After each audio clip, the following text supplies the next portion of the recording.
জম যদি আমার ছেলেকে নিতে আসে তাহলে তেতোর ভয়ে পালিয়ে যাবে বলে। ও ভাইরা, নিম গাছের নিচে আতুর ঘরটা করেছিল। সচিমাতা বলল, এই দেখ আমার ছেলে হাত পা নাড়াচাড়া করছে, কান্নাকাটি করছে, কেউ ছেলের নাম রাখবে না, নাম রাখবো আমি কি, নিমাই।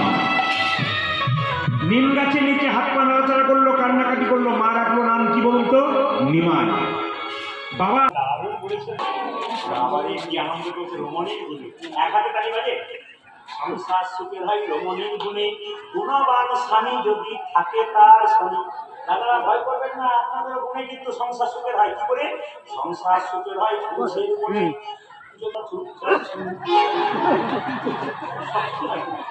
যেমন রাধা রানী কি, শ্যাম সুন্দর কি। এইবার শুনুন, ওর বিয়ের কথা বলি। আমাদের যেহেতু মানে যিনি আমাদের শ্যামানন্দ তিনি বিয়ে করেছেন, আপনাদের একটা কথা বলে রাখি। ওই ছেলেটি বিয়ে করছে 18 গান বলছে, দাদা আমি বিয়ে করলাম, কিছু মনে করবে না, অ্যাম্বুলেন্স ভাড়া করেছে। কেন? বিয়েটা আমি অ্যাম্বুলেন্সে বিয়ে করতে বলে গেল। আপনি সুস্থ ছিলেন, অসুস্থ হবো বলে আমি বাচ্চাকে সব মেনে নিলাম। তো তুমি যে বিয়ে করছো, তোমার স্ত্রী কেমন? বলছে, আমার স্ত্রী আমার চাইতে 7 বছরের বয়স। সচিন তেন্ডুলকর হে, তুমি বিয়ে করেছো, তোমার স্ত্রী বয়স বড়। বলছে, না দাদা আমি বুঝে বুঝে বিয়ে করি, আপনাদের মতো নয়। বলে, বুঝলাম না। বলছে, শোনো, বলছে আমার স্ত্রী যখন আমার সঙ্গে সঙ্গে যাবে, আমার চাইতে 7 বছরের বড়। এখনকার মেয়েরা স্বামীর নাম ধরে ডাকে, আপনাদের পৈতা থেকেও ডাকে না। স্বামীর নাম ধরে ডাকে, যখন রাস্তা দিয়ে যাবে, রাস্তা দিয়ে যাবে তখন আমাকে যখন করবো, আমার স্ত্রী এইটা আপনার শুনছো, লোকে বলবে হ্যাঁ এটা পোস্ট, তোর বউ তোর নাম করে যাচ্ছে। তখন আমি বলো, কোনো অসুবিধা নেই, আমার চাইতে 7 বছর বড়। রাধা রানী কি, শ্যাম সুন্দর কি। বেশি মান মেট্রিক্স দিয়ে বলা রেখে দিয়ে আবার পরে দেখবার আসে। রাধা রানী কি, শ্যাম সুন্দর কি। তবে একটা কথা বলে যায়, খুব শিক্ষণীয় বিষয়, আপনারা স্বামীর নাম ধরে ডাকবেন না। আমার মা বেঁচে ছিলেন 80 বছর বয়স, আমার দিদির নাম দুর্গা, আমার নাম প্রদীপ। শুনছো গো দুর্গার বাবা, শুনছো গো প্রদীপের বাবা, বলতো কিন্তু এটা এখনো অনেক মায়ের আছে যারা কিন্তু এরকম করে ডাকে, অনেকে আছে। কিন্তু আমার কাকিমা, তার অনেক বয়স হয়ে গেছে, 65 বছর, তিনি বললেন, বাবা প্রদীপ তোর তো কীর্তন প্রতিদিনই শুনি, তুই কিছু মনে করিস না, তুই সব জায়গাতে গুরুমন্ত্র নেওয়ার কথা বলিস, তো তুই বাবা একটু আমার ঘরে তোর গুরুদেবকে ডাকবি, কেন গুরুমন্ত্র নিবি। আমি কীর্তনে যাবার আগে আমার গুরু বাবাকে ডাকলাম ফোন করে, বাবা সোমবার দিন এসেন। কি হলো রে? আমার কাকিমাকে একটু মন্ত্র দিয়ে দিই। কাকিমা মায়েরা কাকিমাকে মন্ত্র দিয়ে দিয়েছি, আর মন্ত্র দেওয়ার পর কাকিমা বলছে, আর চলে এসছে কিন্তু কি বলছি, আসে আসে জল আসে, আর এসছে। মায়েরা কি করলেন, কাকিমাকে বললেন, কাকিমা তুমি মন্ত্র নিয়েছো? বলছে, বাবা মন্ত্র নিলাম, এক জায়গায় গন্ডগোল হয়ে গেছে। বলে কি? গুরু বাবা বলছে, গুরু মন্ত্র জপ করবার আগে হরে কৃষ্ণ মহামন্ত্র জপ হয়। বলুন, তোমার অসুবিধা নয়, তুমি করে যাও। বলছে, না তুই তো জানিস এক জায়গায় আমার গন্ডগোল হয়। বলে, কিরকম? বলছে, আমি এক জায়গায় ডাকতে যাই, হরে কৃষ্ণ কৃষ্ণ কৃষ্ণ হরে হরে, তারপর তোর কাকার কি নাম বলতে তুমি তো জানিস, কাকার নাম কি? যেমন কি ওই লোককে বুঝে, আমার 13 বছর বয়সে বিয়েছে, কাকিমা বলছে, আমি স্বামীর নাম করলে করবো না, তাতে আমার হলো আর না হলো। ওরা না তুমি মন্ত্র নিয়েছো, ভজন করতে হবে, আমি কিন্তু বুদ্ধি করে নিয়েছি। বলে, কিরকম? আমার 7টা ছেলে মরে যাওয়ার পর একটা ছেলে হয়েছে, তার নাম খেলারাম। আমি আজ থেকে বলবো, হরে কৃষ্ণ হরে কৃষ্ণ কৃষ্ণ কৃষ্ণ হরে হরে, হরে খেলারা বাবা, হরে খেলারা বাবা।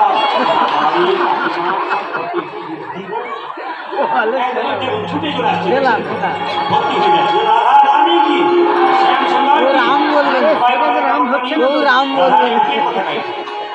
শ্যামানন্দ বলছে, কৃষ্ণদাস বচব রাধে, আমি তোমায় প্রণাম করলাম। আজকে এত শব্দ নয়, তুমি তোমার রূপে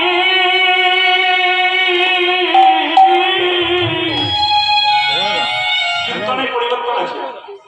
কীর্তন যেমন হাসির জিনিস, কীর্তন যেমন আনন্দের জিনিস, কীর্তন সেরকম প্রেমের জিনিস। ওই জায়গা থেকে আবার এই জায়গাতে আনতে গেলে প্রেম আনতে হবে।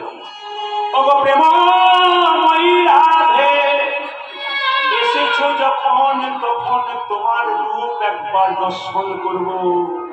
রাধারানী বলছে, রূপ দেখতে গেলে একটা নয়নের দরকার। ওরে কৃষ্ণদাস, তুই আমায় প্রণাম কর, তোর মাথায় হাত দিয়ে আশীর্বাদ করব, তুই আমার রূপের কথা।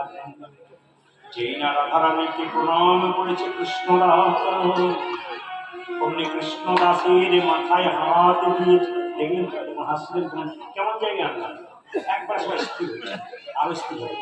ওরে কৃষ্ণদাস, তুই আমার দিকে তাকিয়ে দেখ, আমার রূপের কথা কৃষ্ণদাস রাধারানীকে দেখছে। আমি যখন রাধে, আমি তোমায় কি দেখছি জানো? তুমি একটা সোনার মূর্তি। তাই আমার কনক মুকুর তাতি গো, কনক মুকুর তাতি পরায়, কনক মুকুর তাতি গো, কনক মুকুর তাতি। কীর্তন পদাবলী কিন্তু এইদিকে বাচ্চার সঙ্গে গল্প নয়, বাচ্চার সঙ্গে গল্প নয়। কীর্তন পদাবলী কিন্তু কত অর্থ। রাধে তুমি একটা সোনার প্রতিমা, তাই আমার কনক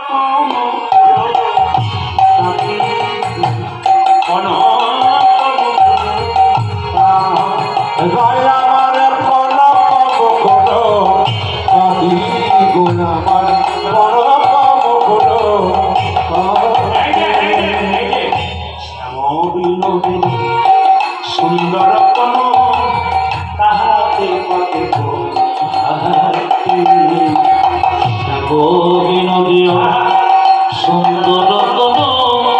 তাহাতে পথে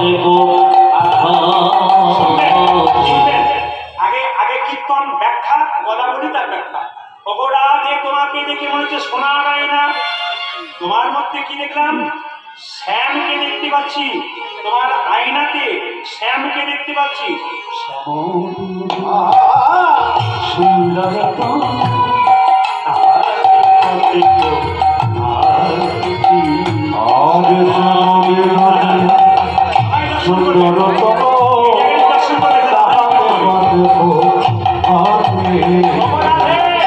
তোমার ওই রূপে দেখি আমার নয়ন যুগল সফল হলো, আমার নয়ন যুগল সফল হলো, আমার নয়ন যুগল সফল হলো, আমার নয়ন যুগল সফল হলো।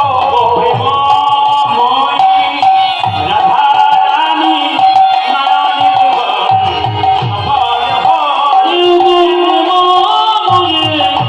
রাধা রানী আমার নয়ন যুগল সফল হলো, রাধা রানী নয়ন যুগল সফল হলো,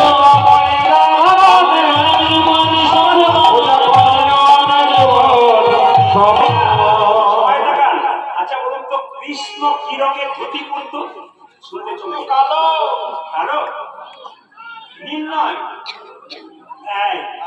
রাধারানীর শরীরটা হচ্ছে একবার হলুদ রঙের, হলুদকে মনে রাখার জন্য হলুদ রঙের। আর রাধারানী কিন্তু শাড়ি পরতো নীল রঙের। কেন?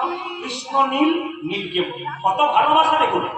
ভালোবাসা এমনি নয়, বাসাটা যার ভালো তার ভালোবাসা, যার বাসা ভালো নেই তার ভালোবাসা। কি বলছে দেখুন, রাধে তোমার নীল বসন রতন ভূষণ জলদামিনী সাজে গো,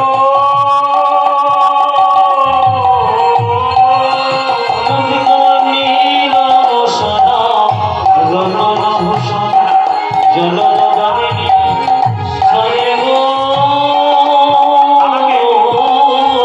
আমাকে একজন দাদা খুব ভালো কথা বললেন যে কীর্তন শুনতে গেলে তাকে শিক্ষিত হতে হয়। কারণ এত সুন্দর সুন্দর কথা।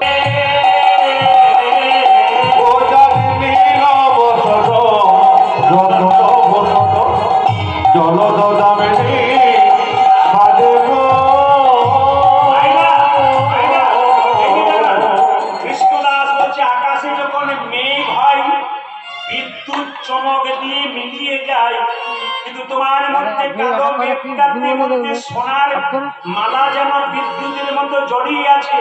দেখে কি মনে হচ্ছে তোমাকে যেন মেঘ বিজুড়ি জড়াইয়ে আছে, মেঘ বিজুড়ি জড়াইয়ে আছে, বিজুড়ি জড়াইয়ে আছে, যেন মেঘ বিজুড়ি জড়াইয়ে আছে।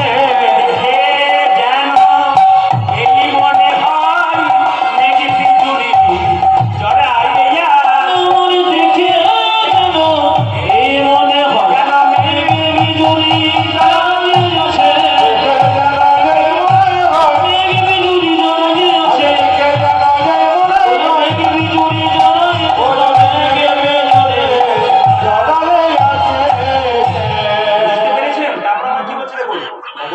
হে আকাশের মধ্যে চাঁদ সূর্য এবং মেঘ একসঙ্গে দেখা যায় না ভাইরা? চাঁদ দেখা গেলে সূর্য দেখা দেয়? জেনে বলুন, সূর্য থাকলে চাঁদ দেখা দেয়, আর চাঁদ থাকলে সূর্য থাকলে মেঘ দেখা দেয়? দেখা যায় না। কিন্তু দেখুন ব্যাখ্যা দেখুন, ব্যাখ্যা দেখুন, ওই যে তোমার মধ্যে চাঁদ দেখলাম, সূর্য দেখলাম, আবার তোমার মধ্যে আমি চাঁদ দেখলাম, সূর্য দেখলাম, মেঘ দেখলাম। কোথায় দেখলি কৃষ্ণদাস? এই যে শোনো, তোমার শিক্ষার কাজল তাহাতে রেখা শিখায় সিঁদুর নয়নের কাজল তাহাতে চন্দনের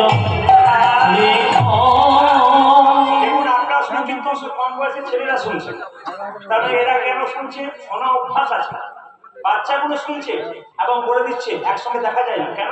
এরা বসে বসে শুনছে।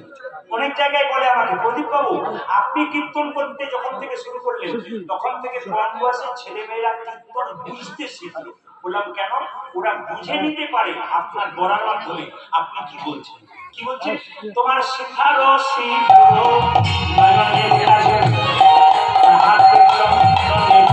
রেখা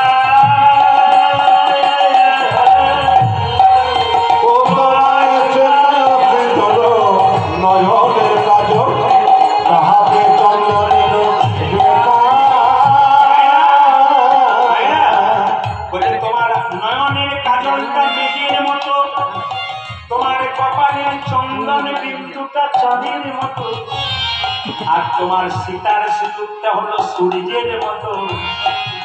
এক আকাশের মধ্যে সূর্য, চাঁদ এবং মেঘ দেখা যায় না, কিন্তু তোমার মধ্যে তিনটে জিনিস দেখতে পেলাম। তোমার সীতার সিঁদুরটা হলো সূর্যের মতো, নয়নের কাজল হলো মেঘের মতো, আর এই যে কপালের চন্দনে বিন্দু চাঁদের মতো। শিখায় সিঁদুর নয়নের কাজল তাহাতে চন্দনের রেখা। তোমার শিখায় সিঁদুর নয়নের কাজল তাহাতে চন্দনের রেখা। তরুণের কোলে নবজল ভরে তাহাতে পথে হরিজনের বলে নবজল তাহাতে পথে